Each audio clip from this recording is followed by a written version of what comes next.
नमस्कार, news capital express में आपका स्वागत है। मैं हूं आपके साथ आयुषी सोनमाने। चलिए शुरुआत करेंगे आज की कुछ अहम और बड़ी खबरों के साथ। सीएम शिवराज सिंह चौहान ने केंद्रीय कृषि मंत्री से की मुलाकात। गृह मंत्री नरोत्तम मिश्रा ने आपदा प्रबंधन को लेकर ली खास बैठक। चिकित्सा शिक्षा मंत्री का बयान। मंत्री कांतिलाल भूरिया का बयान, कहा एकजुट होकर लड़ेंगे चुनाव। मंत्री सज्जन सिंह वर्मा का बयान। मध्य प्रदेश कांग्रेस प्रभारी मुकुल वासनिक का बयान। और अब खबरें विस्तार से। सीएम शिवराज सिंह चौहान ने केंद्रीय कृषि मंत्री से की मुलाकात। मुख्यमंत्री शिवराज सिंह चौहान ने दिल्ली में केंद्रीय कृषि मंत्री से मुलाकात की। लेकर क्या कहेंगे आप? नहीं, कृषि मंत्रालय लगातार ये प्रयास कर रहा है किसानों की आय दुगनी हो। अभी मूंग भी तीसरी फसल है मध्य प्रदेश में। पहले गेहूं पहले बोया, सोयाबीन या धान, वो काट के गेहूं बोया, गेहूं काट के मूंग बोया। ये मूंग का उत्पादन जो हुआ है तीसरी फसल के रूप में, ये किसानों की आय दुगना करने के प्रयास है। गृह मंत्री नरोत्तम मिश्रा ने आपदा प्रबंधन को लेकर समीक्षा बैठक ली। इस बैठक में एसीएस जल संशोधन एसएन मिश्रा, डीजीपी विवेक जौहरी, एडीजी अशोक अवस्थी, सचिव गृह विभाग डी श्रीवास वर्मा और अन्य अधिकारी मौजूद रहे। स्टेट का गौरव प्राप्त हुआ है। मध्य प्रदेश में हमारी रीवा में एक टाइगर, व्हाइट टाइगर की स्टेट थी, और आज देश के अंदर अगर मध्य प्रदेश का टाइगर के हिसाब से आंकलन करें तो 526 टाइगर हमारे पास आज टाइगर डे है, और इसलिए ये बात सामयिक हो जाती है। चिकित्सा शिक्षा मंत्री विश्वास सारंग ने बयान देते हुए कहा कि कोरोना को लेकर एहतियात रखने की जरूरत है। यूके में संक्रमण फिर से तेजी से फैल रहा है, वहीं केरल और महाराष्ट्र में भी बढ़ रहा है। टेस्टिंग की उतनी संख्या है जो पहले थी। कॉन्टैक्ट ट्रेसिंग का पर भी ध्यान दिया जा रहा है। सीएसटी की टीम बाजार खुलने पर पहनी निगरानी रखी हुई है कि सभी मास्क और सोशल डिस्टेंसिंग का पालन कर रहे हैं या नहीं। निश्चित रूप से लोकतांत्रिक व्यवस्था में अपने आप को जिंदा रखने के लिए कुछ ना कुछ तो करना ही चाहिए, पर मुद्दा यह है कि कांग्रेस किस मुद्दे पर चुनाव लड़ेगी। क्या वो अपना 15 महीने का नकारा कार्यकाल जनता को बताएगी? क्या वो ये बताएगी कि कमलनाथ की सरकार के समय मध्य प्रदेश भ्रष्टाचार के मामले में दुनिया में और हिंदुस्तान में नंबर 1 पर था? कांग्रेस विधायक कांतिलाल भूरिया ने बयान देते हुए कहा कि जो कमलनाथ कहेंगे वही होगा। कांग्रेस एकजुट होकर चुनाव लड़ेगी। लोकसभा और दुबड़ विधानसभा के सभी पदाधिकारियों को आज बुलाया था, और आने वाला चुनाव जल्दी होना है, तो उसके लिए रणनीति बनी है। और रणनीति के साथ हम लोग अब कमलनाथ जी अध्यक्ष जी जवाबदारी सबको देंगे। वो सर्वे करा रहे हैं, वो सर्वे में जो स्थिति एक्सपेक्ट होगी उसी हिसाब से हमने अध्यक्ष जी को पूरा अधिकार दिलवा दिया है कि बना जो कमलनाथ जी फैसला करें वो फाइनल। मंत्री सज्जन सिंह वर्मा ने बयान देते हुए कहा कि दमोह में चुनाव लड़ा जाएगा। वहीं अरुण यादव, सचिन यादव के बैठक में शामिल न होने पर उन्होंने कहा कि अरुण यादव के कालीन वाले के चलते 1000 एकड़ जमीन है, उसमें लगे हुए हैं, इसीलिए नहीं आ पाए।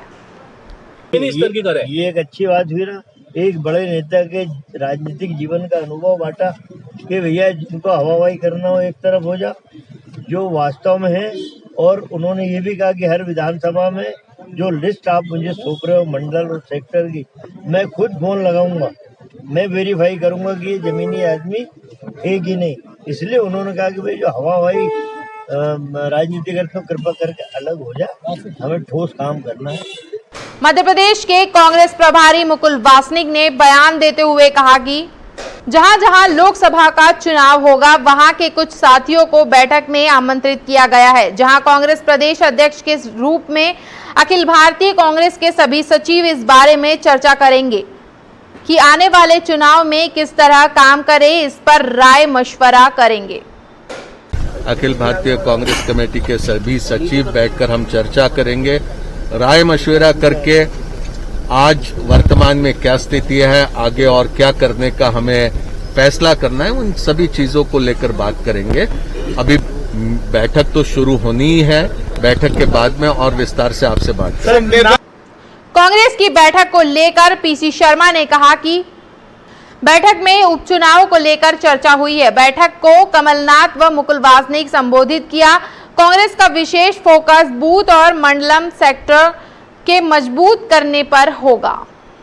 कॉन्स्टिट्यूंसी मतलब 3 विधानसभा लोकसभा अलग अलग लोगों से 1 to 1 वो बात कर रहे हैं कि किस तरह से चुनाव लड़ना क्या है वो चल रहा है। अभी उसका पहला फेज सबको इकट्ठा कंबाइंड होके उन्होंने निर्देश दिए हैं कि सबको मिलजुल के काम करना, और जो सर्वे होगा सर्वे के आधार पर टिकट मिलेगी, कोई किसी का प्रत्याशी नहीं है, ये बात अभी उन्होंने की है।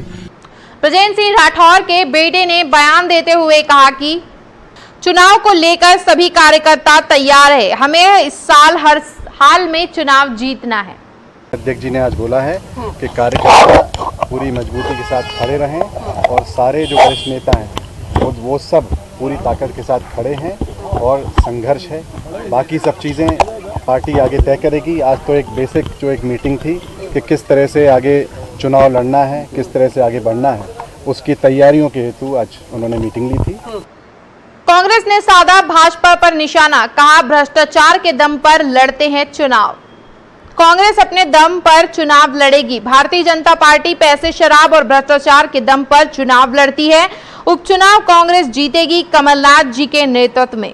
हम एक बार फिर कांग्रेस का परचम फहराएंगे।